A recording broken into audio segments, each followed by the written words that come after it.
उसने होरां ने ते कबूतर देखे ही हुए ने ते जिहड़े बाहरों बच्चा ये साजी दाना लेंदा जी। ठीक हो गया, ये बाहर नहीं आया बच्चा। अच्छा जी। बच्चा ये बाहर ने तो अंदाजा हो गया कितना छोटा बच्चा है। भलाई भी माशाल्लाह उन्हें बच्चे का पर देखो, ये बिल्कुल छोटा जा बच्चा जो सा माशाल्लाह। ये बाहर नहीं आया बच्चा। ठीक हो गया सर, खुडे च बाहर नहीं आया ये बच्चा। अच्छा जी। हाँ जी, कुंदा देख लो। तो देख लो अंदर। हाँ जी,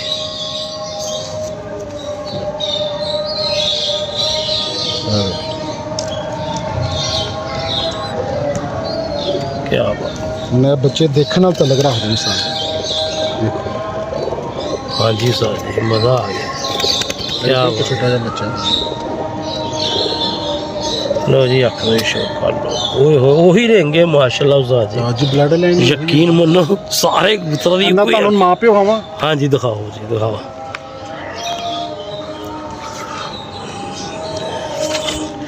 दोस्तों मज़ा आ रहा है, कमेंट्स से जरूर तुसी दसना है उस्ताद मकसूद दे कबूतर तुहानू कैसे लगे ने।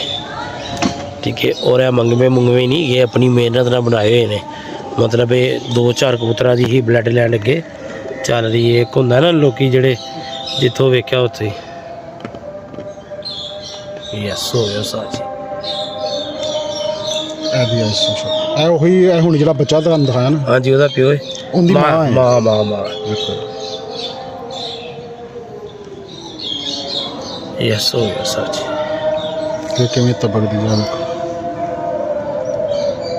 सारी काले इंसान टेड़ी लोकी कहंदे ने। हाँ जी, हाँ जी, काले पल्लियां ने होए ने साडे कोई 1-2 पे होए ने इंसान डेढ़। साजी ये भी ਤੁਹਾਡੇ ही ने। ਇਹ ਵੀ ਮੇਰੇ ਹੀ ਨੇ, ਕੋਈ ਸ਼ੱਕ ਨਹੀਂ, ਮੇਰਾ ਰੱਬ ਜਾਣਦਾ ਹੈ ਵੀ ਉਹਨਾਂ ਦੇ ਨਾਲ ਜਿਹੜਾ ਮੈਂ ਕਬੂਤਰ ਪਾਇਆ ਨਾ ਉਹ ਮੈਂ ਤੁਹਾਨੂੰ ਹਾਂਜੀ। ਜਿੰਨਾ ਬੱਚਾ ਹੈਗਾ ਉਹਨੂੰ ਇੱਕ ਚੀਜ਼ ਮੈਂ ਤੁਹਾਨੂੰ ਦੱਸ ਦਿਆਂ।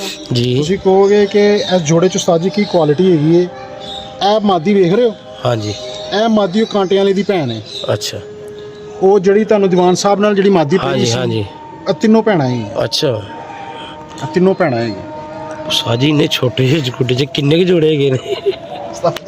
ਅੱਲਾਹ ਨੇ ਬਰਕਤ ਰੱਖੀ। ਸਹੀ ਗੱਲ ਹੈ। ਦੋਸਤ ਵੀ ਸੋਚਦੇ ਹੋਣਗੇ ਛੋਟੇ ਜਿਹੇ ਗੁੱਡੇ 'ਚ ਉਸਤਾਦ ਕੱਢਦੇ ਹੀ ਲਿਆ ਨੇ। हाँ जी लो जी भाई, मेरा ख्याल कोई 8-10 जोड़े तो असीं वेख ही ने, और इत्थे बच्चे भी बड़े जबरदस्त पालते ने। ਉਹਨਾਂ ਕਬੂਤਰ ਦਾ ਵਜੂਦ ਦੇਖੋ, ਕਬੂਤਰ ਇਹ ਤਿਆਰ ਹੋ ਰਹੇ ਦੇਖੋ ਨਾ, ਛਾਪੇ ਲਿਆ ਰਹੇ। हाँ जी, ਆ ਦੇਖੋ ठीक हो गया साजी। ਉਹਨਾਂ ਕਬੂਤਰ ਦੀ ਅੱਖ ਚੱਕ